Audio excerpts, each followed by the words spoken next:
I do want to say that me and my partner were actually really good friends. We were in love. This was my first loving long-term relationship. So that wasn't really the problem. The problem was there was resentment when it came to me having an education, a college education, and we would have discussions on political topics. We'd get into these really big fights because, there were times where he felt like I was talking down to him, and he would use some like insults at me. Like he would throw insults at me about like the fact that I went to college and that doesn't mean that I know more than him and this and that. And it made me feel bad. It made me shrink myself.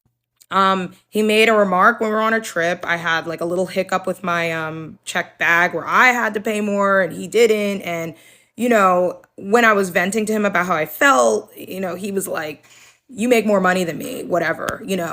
So it made me feel bad.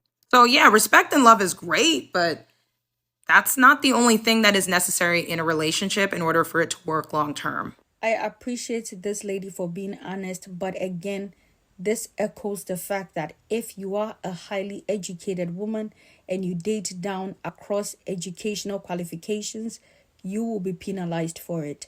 Most men despise women who are better than them.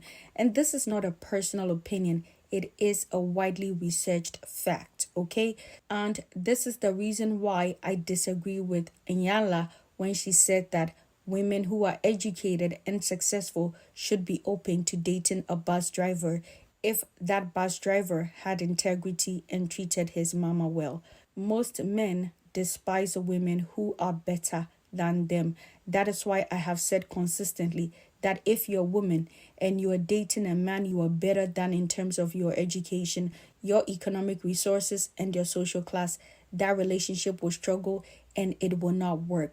Men fare better in relationships where they have the leverage. When the man has the economic leverage, the educational leverage, and the social class leverage, that relationship is likely to work. So ladies, remember to be hypergamous, and if you cannot be hypergamous, I would suggest being single and enjoying your life. Women who make more than their husbands in heterosexual marriages are up to 3 times more likely to get cheated on. Another recent study found that men's stress levels rise if their female partners earn more than 40% of the household income. Researchers find that promotions to top jobs dramatically increase a woman's likelihood of divorce, a pattern that does not hold true for men. In a series of studies published in the American Psychological Association's Journal of Personality and Social Psychology, men felt bad when their wives beat them at something, but they also subconsciously lost confidence when their wives got any wins, even when they weren't in direct competition with their partners. And this was true across all kinds of achievements, personal, social, and intellectual. Men felt worse about themselves when their partner succeeded compared to when she failed. And when their partner succeeded at something they failed at, their self-esteem took an even bigger hit, and in turn, their relationship satisfaction diminished. There's quite a bit of this data that seems to suggest that for ambitious women,